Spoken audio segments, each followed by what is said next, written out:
Not exactly having a warm day on the Jersey Shore, but at least you can be warm with me right now here through a shared universe in Red Bank, New Jersey. What's going on? I'm Rob Back-and-Forth. This is the A game. I think if you keep me score at home, this should be episode 136 or 137. I lost track of the count, so I apologize. Please follow me on my YouTube channel. It won't cost you anything. You just subscribe, and you can get all the episodes you got before this. Christian, did you say 137? Yeah, 137. You went 37 on me. Thank you so much. Marilyn Gigliotti would be so happy. I got to have her back at some point, by the way. By the way, my guest is coming in from L.A. He is a gentleman who I got to thank Ray Roldan for all the work that he does at Ray B Promotions, because he's brought me so many great acts.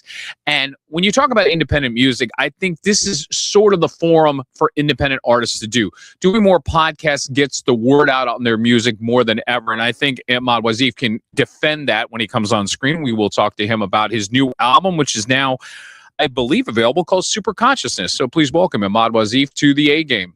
Thank you so much for coming on, sir. All right. Thank you for having me. Absolutely.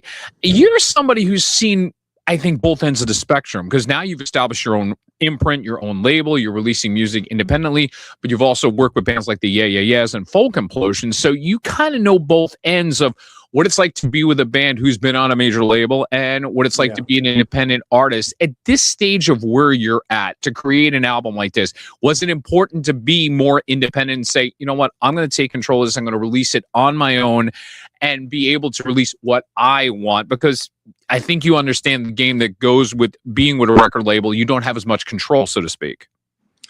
Yeah, 100%. I mean, I think for this album and for where I'm at in my life, it just made perfect sense. I mean, it was a long conversation that I was having with trying to get the rights to all my previous masters back, which, right.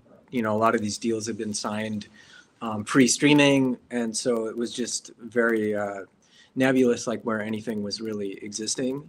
And so I spent the last year and a half trying to get all my masters back, which I was able to, and then started my label to release my new album. What was that process like? Because I would imagine it has to be frustrating when you sit there and go, but these are mine. But this is what people don't understand sometimes. When you do sign a contract, this is where the battle becomes. It's like, yes, it is your creative property, but you also have signed on with the label. And now you're trying to retain the property. And I guess that's where the average person, and you hear more bands are doing this more now than ever, where it's like they've released albums and now they're trying to get back their property and try to re-release the albums, as you know. Right. Yeah. You know, fortunately, all the labels that I had worked with in the past were independent-minded and That's friendly with independent musicians and supported indie musicians. Mm-hmm. So actually, none of them had any problems with it. And That's great. I think that it was like a sort of a tedious back and forth process, you know. So I'm gathering to create this album. I hate to say this. How many years did it take? If it took you a year and a half just to get back some of the material you wanted to get back, how many years did it take to really get this to where you needed it to be? Yeah, I think I started writing the songs in 2002, and then was on the road with Yeah Yeahs for about a year. I mean, actually I think it was close to 18 months that we toured for a Cool It Down. Right. But I was writing a lot of the songs during that time. I was I've been in habit with them when I go on the road, where I am sort of constantly writing and working on my own material, my own songs. And it's actually a pretty amazing experience to have, because it's, you know, I'm touring, playing these huge shows, and then experiencing sort of the reality of my situation, which is very different. Right. As an independent artist, and also the music that I create is very different than Yeah Yeah's music. Mm-hmm. So it's very interesting, because you really have seen both sides of the spectrum. And so being a part of the Yeah Yeahs, here's this one side, and you kind of were part of the band I would say right around the time they probably broke bigger than they ever had, because they had the 2009 album. They had one of the biggest hits globally. So I'm imagining while you're on the road, you're experiencing this, oh, wow, moments wherever you were with the band, and kind of saying, okay, this is kind of wild. This is kind of sick. Yeah. I mean, it's so bizarre. You know, it's a very, yeah, for lack of a better word, wild experience. Like, I mean, it's just, you know, they're amazing people. Yeah. But sort of bringing me into the fold of this band that has like they have just such a kind of cult status with people. Like, you know, their fans are very much like just so devout. And, Very true. you know, I think the experience of touring the world with them, I mean, I was kind of, you know, I've had this conversation with Karen a few times about the fact that, you know, they respect me as an artist in my own right. And Right. it's like, I have to like really keep that reality kind of more as a dream to myself, you know? Why is Because that? it's Why do you not, think well, that? because it's like, it doesn't, because it's really not my experience to have. I mean, I'm in it, but it's like not, you know, it's not me. It's not my music. No, I get what you're saying with that. Absolutely. So yeah, like, you know, while I can experience the joy of performing with them, it's just, yeah, it's a fully different experience, you know? With that, though, came the relationship that you have with Karen O, and it's brought some opportunities in your life that you probably wouldn't have expected. As a matter of fact, you were involved a little bit with the film Where the Wild Things Are, which, Yeah. by the way, my engineer Christian found. He was like going, "Oh my God, he was involved with that movie." He was so stoked to hear that, and that had to be kind of an experience where you look back and go, "Yeah, you know what?" Because of Karen, who, yeah, well, it was stoked. He was stoked. Yeah, well, you were, and you still are, as a matter of fact, as he chimes in. A matter of fact, photo number one, just so I can get it out there, just so I can put the photo up and make my engineer happy. There you go, Where the Wild Things Are. And when you look back on that experience, because you are somebody, and I'm going to mention the movie you did way back in the day, but doing something like this because of Karen and that relationship, I mean, I would imagine just having that under your belt and kind of going, okay, I get to see another side of the business I never thought I'd see. Yeah, I mean, that was amazing. I mean, working with, you know, with Spike and Spike Jones, yeah.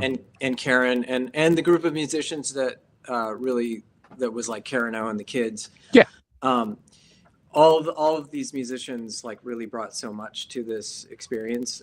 But I think, like, for me, there's one song that I wrote with Karen on that record called Hideaway that I absolutely love. Like, that song, it kind of still haunts me. I think about it all the time, but yeah, it's like a really beautiful song. And just the experience of working on that film and sort of learning how to like interpret what a filmmaker is really talking about, you know, Right. like what they really, besides like the visual of what they're showing you, but really try to understand what it is that they want out of the music, you know, and be able to like create that in a way that is alchemical, you know, Yeah. that feeling. Yeah. And I think that was an incredible experience for sure. Imaad Wasif is here on the A Game. We are going to give you a video, one of his first songs from the Super Consciousness album, which is now available. Since we're talking about movies, I do want to bring up the 2002 movie Laurel Canyon that you were in. I guess that's the surprise to me. Doing Where the Wild Things Are, you wound up in Laurel Canyon. There we go. And that movie was kind of edgy in 2002, but it was just this very cool. To me, it was like, it had an indie vibe right out of the gate. The plot line, great acting. Frances McDormand, Christian Bale, Kate Beckinsale. Yeah. Being involved in that whole process, you would have thought that it would have opened some more doors. I guess that's a personal decision you decided, like, because it could have opened the door more for you for acting. Let me ask it this way. What was your feeling about acting in that experience? I mean, it was so difficult because firstly, they had us with these vocal coaches because we were supposed to be a band from a certain area in England. And we had to, really be practiced at this kind of this language that just felt like odd to me to be doing. Right. And also you're like working in the shadow of Frances McDormand. I know. Totally incredible. Mm-hmm. Like really amazing person. I was, friends with her for many years after that. I haven't been in touch with her recently, but just a very incredible person. And all the other actors like Christian Bale and that was the most bizarre experience. I mean, I have to say I was pretty terrified the entire time I was there.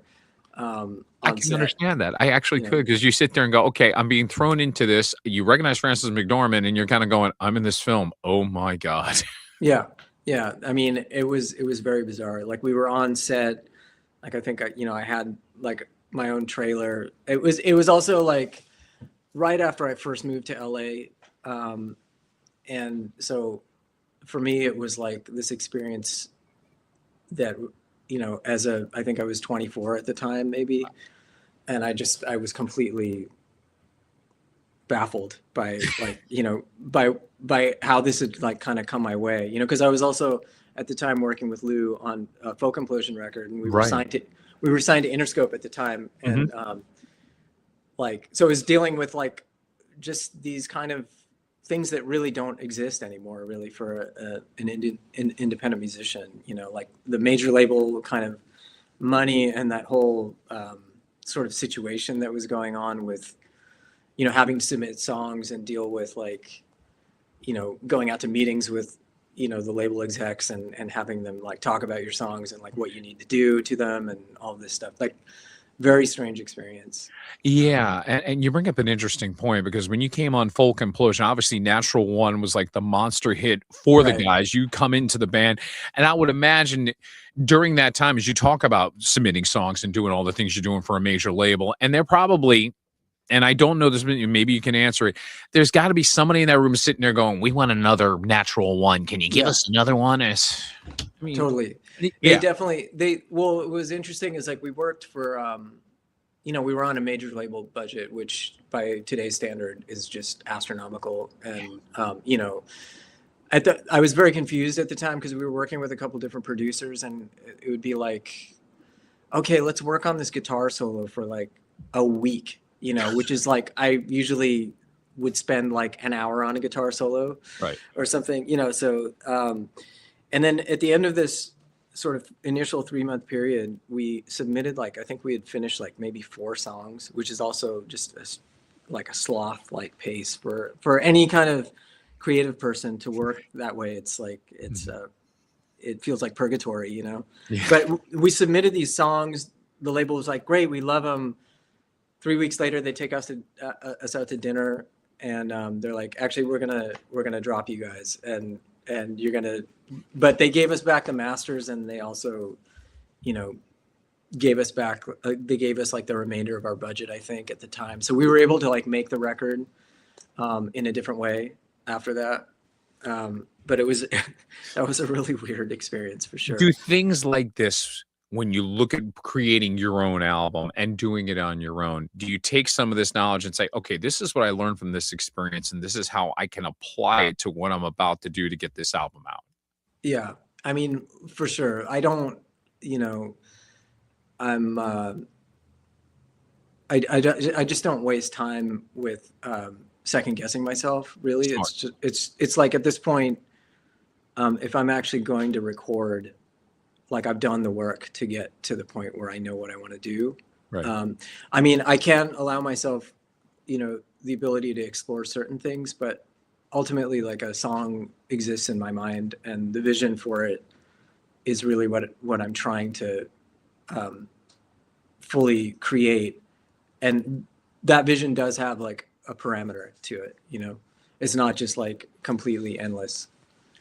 Well, the interesting thing about the album, and I'm going to play a video in just a second, answer me one question, because I do realize the wildfires that were happening in California, you're Yeah. still working on the album. So how did any of that whole process, because I know it affected, maybe not you personally, but a lot of people around you, did it affect how you were writing the album in any way? I mean, it did actually affect me profoundly. I was living up there, and the house that I was living in, I was displaced for 8 months. I'm not living there anymore because basically everything around the house burned. I'm And so sorry.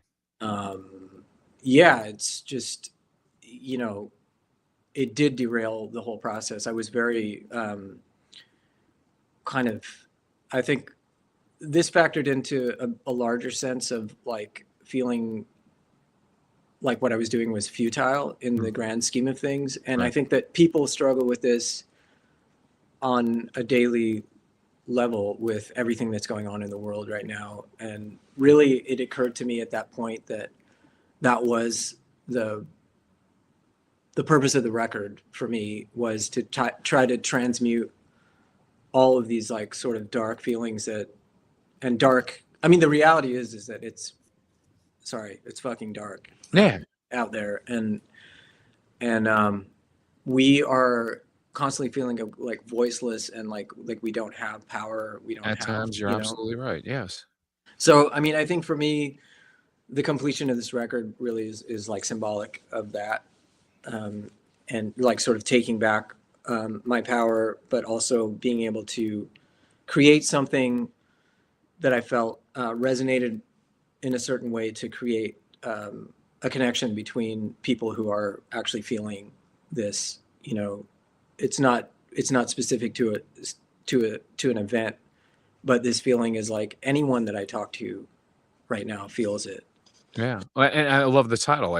Now that you've explained everything, the title of the album now makes more sense than ever. Super consciousness, because you are tapping into a level of everything, with everything going on in the world and everything going on around us, not just you, just us.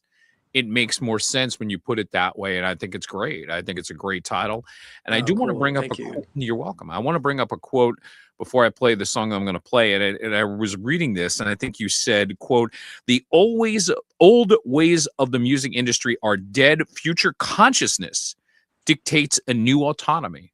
Yeah. And I think that is something that I think every indie artist can really learn from that, because I think independent music is probably stronger than it's ever been because of the fact there are more outlets to get the music out there. You don't necessarily need the label. Yeah, you could become a little bigger with it, but if you want to carve out a niche, make a decent living, you can do it this way. There is that path.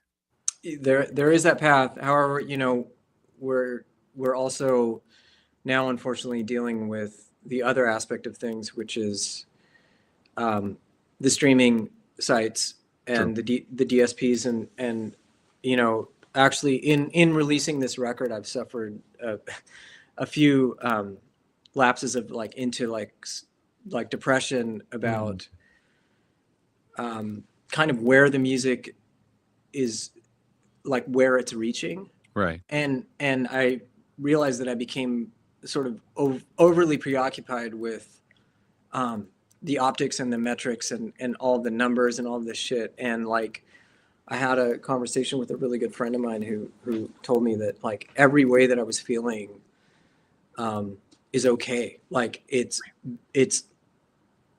these companies are basically, they're creating this atmosphere so that artists now feel like, the independent artists, even though they're on their own, you do feel like you need them in order to, like, you know, you have to buy into the system in order to get your music actually heard.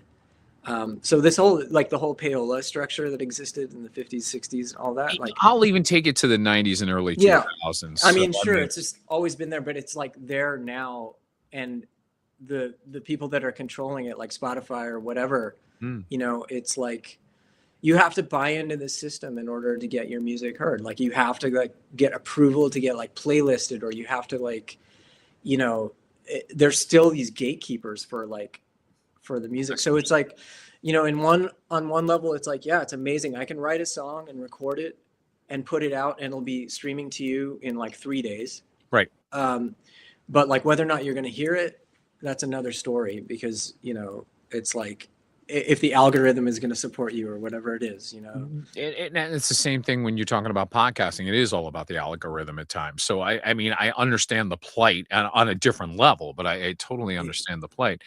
The good thing about it is I'm glad Imaad has come on here so we can play some of his music. We do have the video for echoing, so we're going to fire that up right now and give you a sample of what this man is doing. The new album is called Super Consciousness. If you like it, go out and purchase it where you stream your music. Check this out. Imaad Wasif is here on the A Game. Here's the video.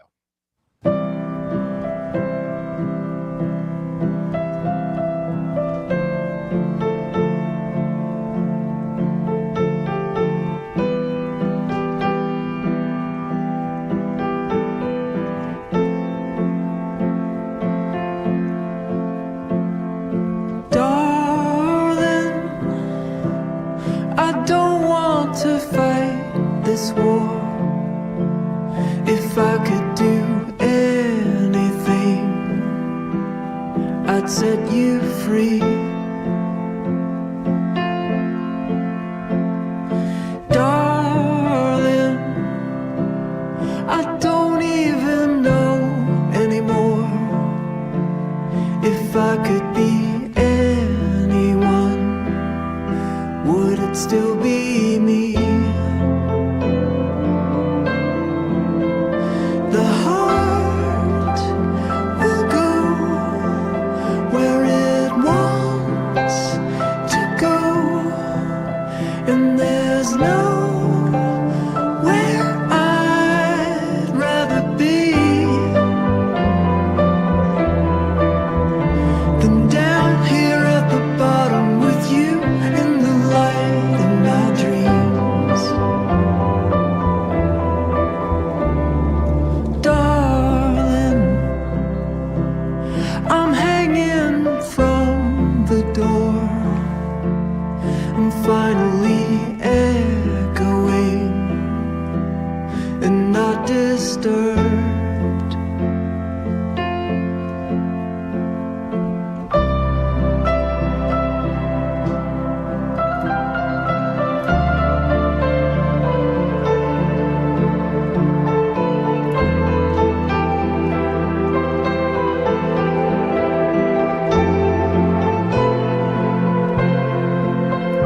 The heart will go where it wants to go, and there's nowhere I'd rather be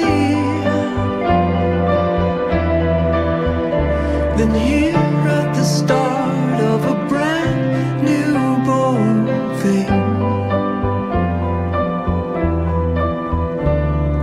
Taking every bandage off, you gotta let it bleed.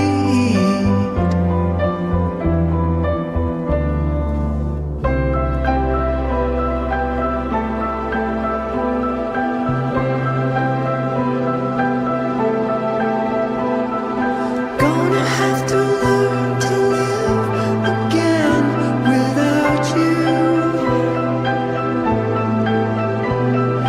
Gonna have to learn to live again without you. Without you. Without you.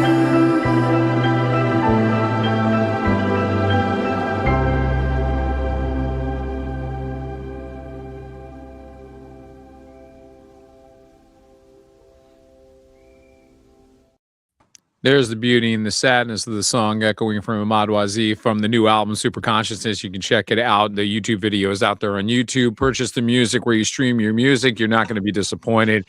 And what made you decide visually to kind of go that way with the video? You know, that video is just like every contradictory side of myself. It's like, you know, this sort of it was filmed at the Altadena actually mausoleum and cemetery grounds, and I realized after the fact, you know, that song was written for like the kind of the end and closure of like of love, and then also a new beginning for love, but also I realized it's also weirdly for like Altadena. Mm-hmm. And then another friend of mine who passed away, a painter, that's actually like when I originally written the song. And I think that just in talking about the video with the director, I just realized like how many contradictory, like opposing sides of myself I'm carrying around every single day. Right. And I think we just wanted to sort of bring light to that. Those like characters of like sort of the searcher and you know, the acolyte at the temple, and sort of this like this person who I'm for lack of a better word again, I'm also just kind of like someone living in the annex of like the, you know, the Nick Cave like world of like, you know, the this sort of the forlorn singer. And then and then really just like the Iggy character is definitely like this part of me that I oppress myself. Like I like put, like I'll compartmentalize. Maybe comes out when I play live, but like not in that way. That's actually probably like I'm another one of the things I'm terrified is like taking my shirt off in public. So that was like that was a big deal for me. Is it cathartic in a sense when you do something that's so different, and when it comes out and you look at it and you kind of go, wow, and you feel differently after you watch the end result? Yeah, for sure. I mean, it's all just like I'm trying to push myself into that zone more and more. Like at 100% go out of your comfort zone. Like it's like that's the only way you can really grow. Oh, it's true. It's absolutely true. Like it's like there's no also it's like, this sort of fear of constant judgment has been like an ongoing thing for me in my life, and I'm trying to get out of that place of thought. That's a hard thing to deal with when you're kind of being a singer-songwriter and trying to be in front of people and trying to be like, hey, look, I'm doing this for me, but I also hope you're going to like it. And you want to be somewhat accepted. I mean, we're not exactly doing this not to be. So wrestling with that, believe me, I understand it on another level, is because I'm doing radio for 30 years. It's like, yeah, you're putting yourself out there. You want to be accepted, because if you're not accepted, you're going to be out of a job. I mean, it kind of goes with the territory. So, and you understand what I mean by that. If you do get more acceptance, then it's like, okay, I can go on the road, I can do shows, and it kind of parlays itself. But at the same token, you still got to be good with your own self, or else then the whole process can't work. Right. Yeah. No, that's very true. And I think for me also, this idea of unification through music has become much more important to me as I continue to create music. I see myself as serving that idea through anything that I'm doing, really. Like while the songs may be personal, they're constantly I'm constantly looking at them as in a way to like achieve a kind of universality to them. That it's really just because I think my antenna is always up, and I'm so sort of I react so much to like the energy around me and the people around me and sort of what I'm feeling coming back at me. So I realized, with this record, for sure, like there's a few songs like the song Believe, which I've already gotten like a lot of, I've gotten an equal amount of love and an equal amount of hate for that song. Like, strangely, people just sort of like not being able to connect to the sentiment. And really it's about, pushing yourself beyond. Like we are all like in danger of becoming faithless, like not being able to find a center. Right. And like, I personally need to find that, I need to have that. And I feel like if we don't find that as a society and as a world, like we're not going to be able to like get through like what is coming. Right. Is it frustrating when you have something like that and people are just not getting it? It kind of comes with the territory, but have you been able to handle that a little better and just kind of say, all right, look, I can't get the message out to everybody. Whoever gets it, that's great. I'm glad I'm reaching some people with all this.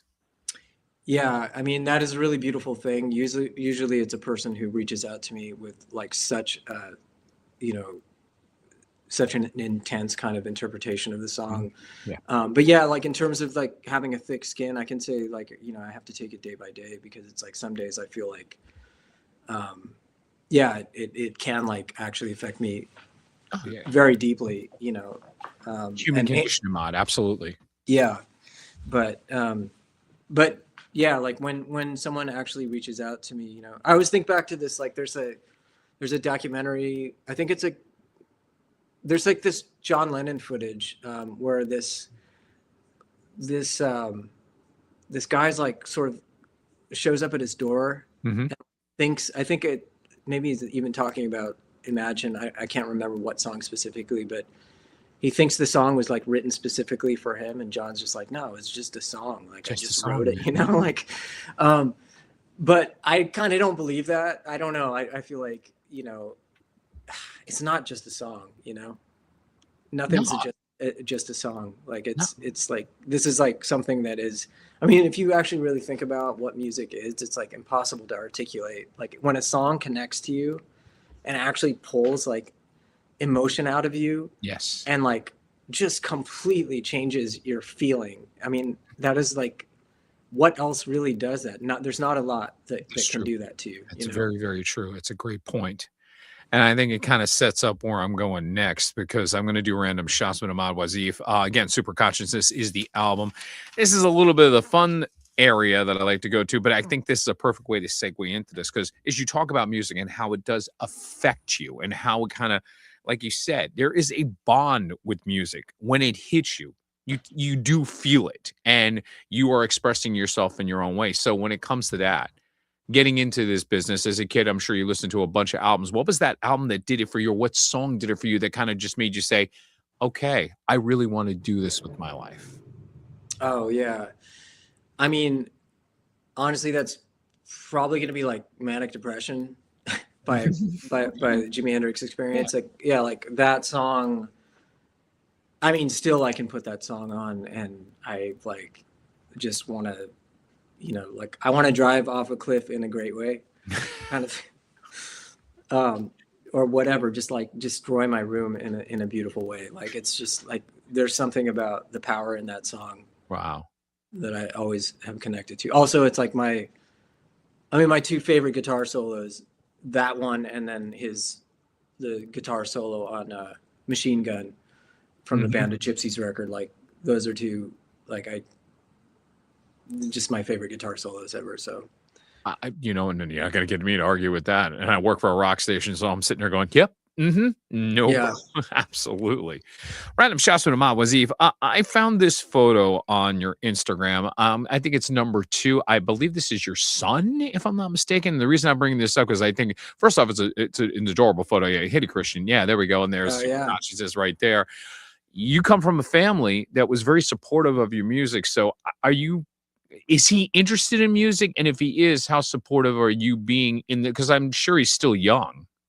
Oh yeah, he's 12. He's a cellist and Oh, wow. he's incredible. Like he's got the bug. Like I didn't force it on him at all. And it's like I mean, he's interested in rock music and he's seen me play in both ways, like with Yeah Yeahs, he's seen me play on my own. But I think when he found cello, um, he was like, okay, this is my thing. And then really he just on his own, I can see what's happening to him is what happened to me when I found guitar, where Wow. he's just like, he's like, you know, locking himself in his room and just like fully going into like going so deep with the instrument, you know? Right. It's got to feel good in a sense. You can sit there and go, okay, I love my son. He's a great kid. And I can bond with him a little bit over this because I know the feelings that he's having right now. And I know the passion that he's having right now. Yeah, no, I mean, it's actually really amazing. I mean, the other thing I'm very thankful for is that the only thing he's bringing back from me, like he's like, hey, have you heard this unreleased Chopin piece, or have you heard this Shostakovich piece? And I'm just like, I'm not like that. Right. I don't know that much about classical music, so it's like, Yeah, but I'm sure you impressed your son by actually pronouncing so, Shostakovich correctly. So there you go. yeah. So I mean, that's like very cool to me, though. You know, it's like I'm not having to deal with like, hey, you like, can I play you this Sabrina Carpenter song or whatever? Hmm. You know, it's like I'm very grateful for that. And yeah, like he actually that shirt that he's wearing and that he helped me. We silk screened some T-shirts. And, I did see. so As a matter of he fact, screened Christian, that. can you pitch up a photo number 4 just to defend what Ahmad was talking about? No, not the other one. The other one down in the corner, the silk screening one. There you Oh go. yeah, Yeah, yeah, that was cool. When I saw that, I'm like, oh wow. yeah. He was, and he looks like he was. You can tell by his face, like he's into this. He's enjoying it, which is Yeah, great. yeah. Good stuff. So that is the beauty of like, you know, I think people always say like, you know, you're not going to know until you have a child, like, you know, and I didn't know until he was born, you know, until he really became like a rational being on his own path. Mm-hmm. Good stuff. You grew up in Vancouver. Is there a spot growing up that you remember that kind of vividly says, okay, this is one of my favorite spots, whether it's a restaurant, a park, or whatever? Anything that stands out when I say that? No, well, I mean, I actually moved away from there at 3, so I don't Oh, have okay. Then there's a great nothing memory that's of going to it. remember. Okay. Yeah. Fair enough. No, yeah, I grew up mostly in the desert. Okay. So, I mean, obviously, you know, the different cultures. So we will take that question. We will throw that out. I give you one more and we're with this. Because, again, you made the conscious decision that acting was just not your thing at that point. But let's say you decided you wanted to go back to that well. Is there any what vibe would you want to go for? I would imagine drama would probably be the place you would go. Or would you want to do, you know, I don't know. I can't see you just getting to know you here. I'm going comedy. It'd be a dark comedy, yes, without a doubt. But I mean, That is comedy is like, to me, that is like the dark art. I mean, the most amazing thing to me about comedy, and I've always had a secret fantasy about managing a comedian. wow. But you cannot fake it. That's the one art form you cannot fake. Like, you can kind of fake music, you can fake painting, you can fake like acting, like whatever. You can't stand in front of somebody and make them laugh. Right. It's like it's that I always view like comedy as some superpower. Yeah, no, I mean, unfortunately, David Lynch has passed on Right. now, but like, you know, that's the kind of film that I would love to be in. Obviously, I can see that. Yeah. just yeah. We never say never. You never know what's going to come down the pike. Yeah. So I mean, but I mean, at I least- love all that stuff, like those old like Buñuel films. I love those films too. You know. So anyway, yeah. I will mention Super Consciousness is the album. It is available for download. Imaad Wasif's album is well worth checking out. Do that. You saw the video for Echoing. Please watch it again on YouTube when you get a chance. Going out on the road anytime soon this summer by any chance? Working on some stuff. It's difficult right now. It's like I'm trying to tour this band, or trying to tour this record with a 5-piece band, and you know, it's like quite a difficult logistical thing to work out. But I have some kind of like LA area shows Nice. that I'm working on. But as of right now, no like major tour yet. Okay, we'll keep our eyes open for it. I know you've been in the AAS, you've done touring with the AAS. So I mean, you would be open to possibly jumping on board with those guys in a heartbeat, I would think. Yeah, I mean, when I first started playing with them, I actually opened a lot of the shows. I had put out, like, it was just the year that I put my first solo record out. But and this last summer we did a tour that was kind of reimagining the whole Yeah catalog, and we played all these halls. Like, we got to play, you know, Royal Albert Hall, which was insane. Very cool. And it was kind of doing the songs through a symphonic lens, like with a quartet, and like mostly acoustic, but still with the sort of punk and like the vulnerable aspect of the band intact. But yeah, I opened a few of those shows solo, which were actually so powerful. Like, those were such great shows for me. Like, just there's an aspect of being able to sort of play to that many people, and to do it like solo acoustic is like, I don't know, there's this feeling that you get that isn't kind of matched in any other way, like by like a rock show for me, because it's like you feel like you're literally having an intimate conversation with, like, you know, 3,000 people or whatever it is. And you notice it's kind of I won't say a lost art, because you do see a few bands every year go do the acoustic tour thing. And I've always been a fan of it. And I'd like to see more bands do it, because it is kind of simple and you can strip it down. And that's the thing. Artists will tell stories when they do that. And then you have a chance to kind of make it like, hey, we're all getting together. Here's my conversation. I can tell you a little bit of background. And it does have more of an intimate vibe, and it does open up, you know, more of the storytelling of a song, without a doubt. Yeah. So a lot of things, hopefully, we'll look forward to. Fingers crossed, come out on the East Coast. I'll be there for damn sure. All right. Well, thank you so much. I appreciate it. No, I appreciate your time. Imaad Wasif, thank you so much. We'll be back in a couple of weeks. Don't forget my YouTube channel. Just subscribe for free and check out the other 130 some odd episodes I got here. For Imaad, I'm Rob Akampora. Have yourself a great weekend ahead and joyous Passover and happy Easter. Take care of yourselves. See you soon.